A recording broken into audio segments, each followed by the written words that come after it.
If you want a good scare, you can look at what's happening here for Halloween. In the marine water bodies, we had an unprecedented spring in that we had 5 different locations that had the occurrence of a toxic Alexandrian bloom that makes saxitoxin, and that led to the closure of shellfish beds. So we've never had, in the history of Long Island, ever had a situation where there's been 5 different locations with these paralytic shellfish poisoning events, and that's what we have to call them.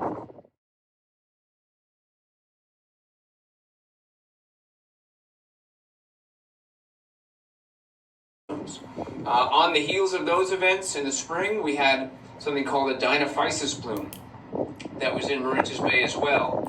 That causes diuretic shellfish poisoning, and again, that can be toxic to humans if people eat those shellfish. And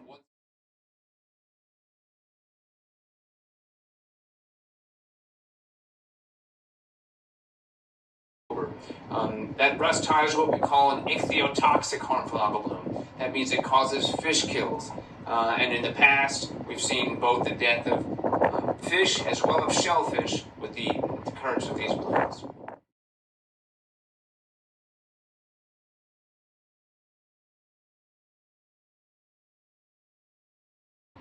Specifically, we saw a new type of harmful algal bloom called Pseudonychia humans. And in fact, it's very harmful to humans because the organism makes something called domoic acid. I'm not a medical doctor, but I'll just tell you that in your brain, you have something called glutamic acid receptors in all of your neurons. Glutamic acid helps make your brain and your neurons work. Domoic acid binds in place of glutamic acid and causes the death of synapses and neurons in your brain.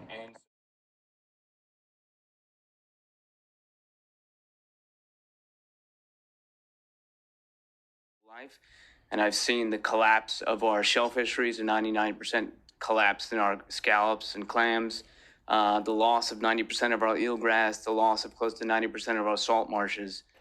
Okay, so far the speaker has painted a picture of death and destruction in our environment. But then I took a look at this map, prepared by Malloy University. It paints a different picture, with a robust marine environment. We see birds, whales, turtles, and seals. And we know where there are seals, there are plenty of fish. Also, the data collected by Malloy University shows an increasing trend in the coastal waters' dissolved oxygen content, which is good. But wait, the speaker's not done. There's emerging research that nitrogen isn't just a harm to our bays, it's a very serious human health threat. High levels of nitrate in drinking water have been epidemiologically linked to elevated rates of many types of cancers. High levels of nitrate in our drinking water is also linked to birth defects and adverse birth outcomes. Presently, residents of Suffolk County are being exposed to levels of nitrate in their drinking water that have been epidemiologically linked to cancers and to birth defects.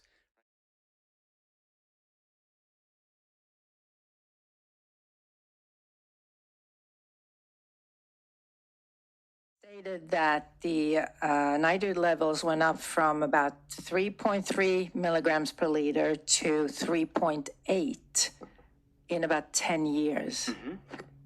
That's a significant amount of time. So if we were to wait maybe a couple of months or a year till we get the language correct, till we get everything right, and then we let the voters decide, is much going to happen in that amount of time? Well, I mean, I guess it's all in your perspective. So there'll be citizens who are still drinking that water, right? And I told you the human health effects with that. And, so the nitrogen, therefore, is a dual threat to, in this case. It makes the blooms more intense, and it allows the cells to make more toxins, which means it's a larger human health threat. Because the news is not great. A lot of it's not surprising, but there are things that are unprecedented for Long Island. Boy, that was scary. Here's just some of the consequences mentioned by the speaker, resulting from too much nitrates. If you were a tourist and heard this, would you go anywhere near the bays and beaches of Long Island or drink its water? So why would a representative of Stony Brook University spread such information? My bet is on the money. Your lab is in a SUNY school within the New York State University system. So I know that you have a lot of information and understanding of funding sources, particularly at the New York State level, but I think also at the federal level. Is that fair to say? Some knowledge, yes. Okay. I think you're pretty good at funding your lab and the work that you do. But to what extent does the science and the care that's been taken to prepare this plan, to what extent does that allow Suffolk County to tap into those state and federal resources? No, it puts it in a pole position. So who's in favor of throwing more taxpayer money at this plan? In the past, there's been those who benefit financially, and I'm sure we will be hearing from them today and have heard from them. This includes contractors who would benefit by building the systems, a lobbyist who's paid over $100,000 by the county to promote the systems, scientists who receive hundreds of thousands of dollars to study the systems, and environmental groups who receive grant money from the county.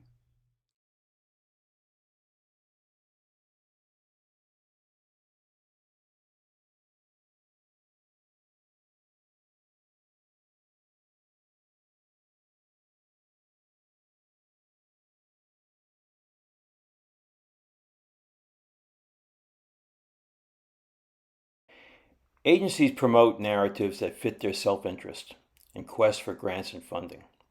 Stony Brook University and organizations like the Gobler Lab and the New York State Center for Clean Water Technology are some of these agencies.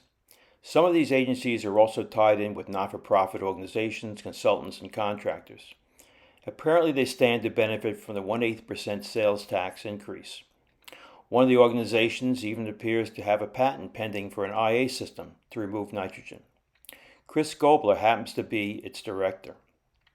Mixing science and business presents a conflict of interest and appears to help explain the skewing of the data that we witnessed during the preparation of the wastewater plan in 2020, and now the fear strategy being used. Reducing nitrogen from wastewater has not and will not solve the problems of an ecosystem that is out of balance with its freshwater inputs and nutrient cycling.